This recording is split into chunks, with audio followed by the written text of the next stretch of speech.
right, hello everyone. So I wanted to jump on earlier this morning to try to get someone's day set right earlier, but I had a lot of work to do, so I had to kind of jump in to start working this morning and getting my little one, all squared away online.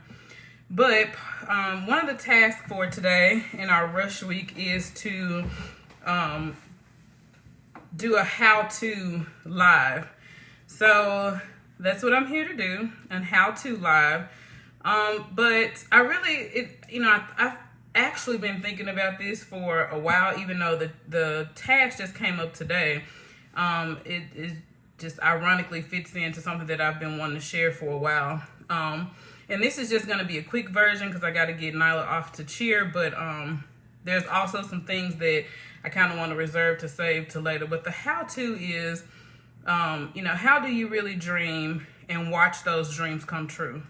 So many people that I know, they have dreams, but they don't really know how to get going and making sure that they get to see in this lifetime those dreams come true. So what I'm here to do today is just kind of share what I have done, what has been successful for me, in hopes that it will definitely help someone else. And at any time, guys, if you have any questions about anything that I'm talking about today, because I think what I'm talking about today is probably really my passion, shoot me a message on Facebook Messenger. If you have my number, text me, and I will be more than happy to get on a call and talk to you about these things, and really help you move forward in obtaining the dreams and goals that you have. So the first thing that I do when I'm thinking about my dreams and what I want to do is, I spend time with God. So I really get in His Word. I have my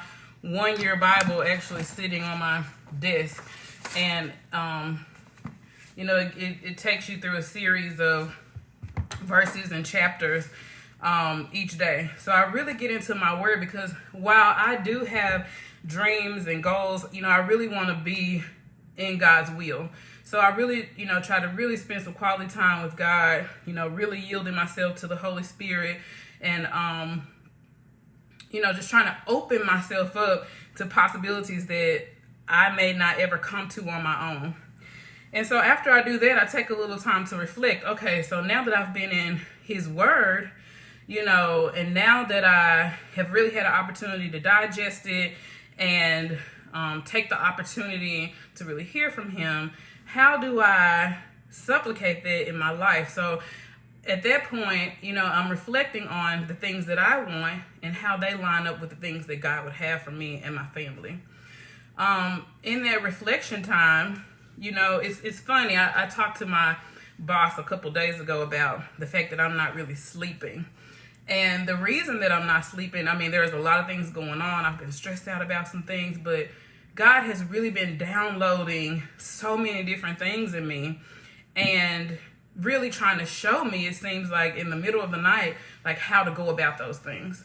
So in my reflection, oftentimes I get visions of what I should probably add or take away, or what has happened from the previous vision board that maybe I put together. So that was another task today, to create a vision board, which is something that I always do naturally in my life. But once you spend your time with God, you reflect, you have a clear picture of what you want, even though at this point you don't really know how to get there.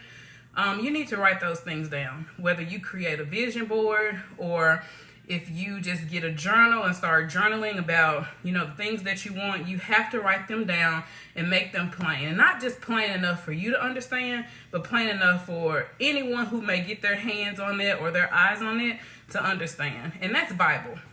So I'm going to show you the flash of on December 24th. I actually had December 24th, 2019.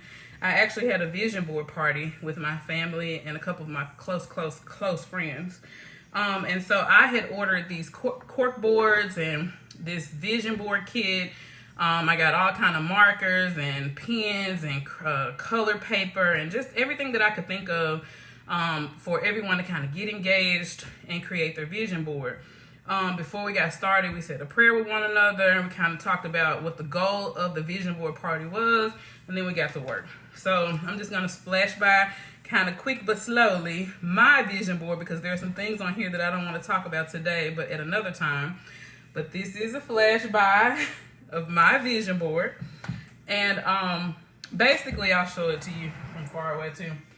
But basically, it was the things that at that time I really was seeking God for, and I was believing God for. So when you talk about seeking and believing, the next step in your dreams and watching them come true is once you write them down, you get them in whatever format that is great for you. I also took a screenshot of my vision board, and it's actually my wallpaper on my cell phone, just so that I could see it every day. I propped it up in my bathroom, so every morning when I go in my bathroom, I'm able to see it. I'm able to see it, right? But not only is it in my view, we're always on our cell phones, multiple times a day, and first thing in the morning when I go into the bathroom.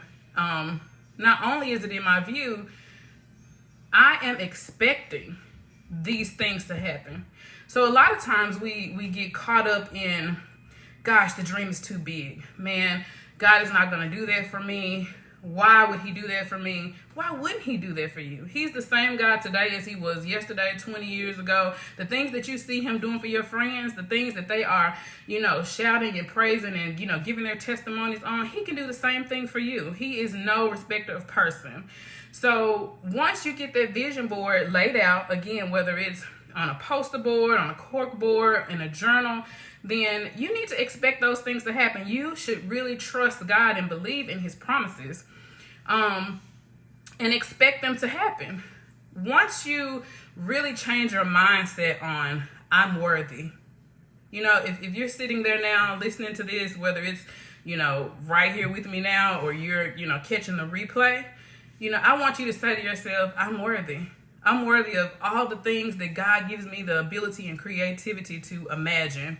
I'm worthy of those things. You are worthy of those things. And so once you change your mindset about, who you are, and, and that's probably another conversation for another day, because I can go on and on and on about that. But once you change your mindset about who you are, and you forgive yourself for all of the things that you may feel like has fallen short of glory, because God, I tell you, people have so many opinions on who Jesus was when he was here and how he did this or that. But I tell you, the stories that I have read in the Bible, he was down with the regular people. He was on the streets performing all these miracles, all these signs and wonders with average people. So first of all, none of us are average. We are all created in his image and in his likeness. Everyone is unique. And so God will give you a unique plan, a unique dream.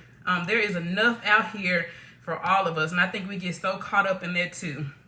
But once you change your mindset and realize that you are worthy of an expectation of your dreams, then things start breaking off and going into so many different ways at a pace that you could never even imagine. But it starts with you and how you feel about you and your relationship with the Lord. Another thing that is key is standing on his promises. And so on his principles. And we fall short of there, right? None of us are perfect. I was having a conversation with my best friend, not too long ago. And I was just telling her about how stressed out I am, and all the things that I've had to go through. It's been unimaginable. And I will at some point give a testimony, but for the sake of time, and she said to me, Erica, are you standing on the principles? Have you been consistently tithing? Now, I am a firm believer in the tithe, okay? I have seen God. My husband was disbanded from Coca-Cola after having worked there for 20 years. And even after that happened, the Lord blessed us in such a way that we were still able to maintain our lifestyle. We were still able to provide for our children. They never even felt the impact of the financial burden that came our way. But that was because we were consistent tithers. We were standing on the principles of God. Again, we all make mistakes. So at that time that my friend asked me that, it wasn't too long ago, I said, oh my God, I haven't been consistently sending my tithes.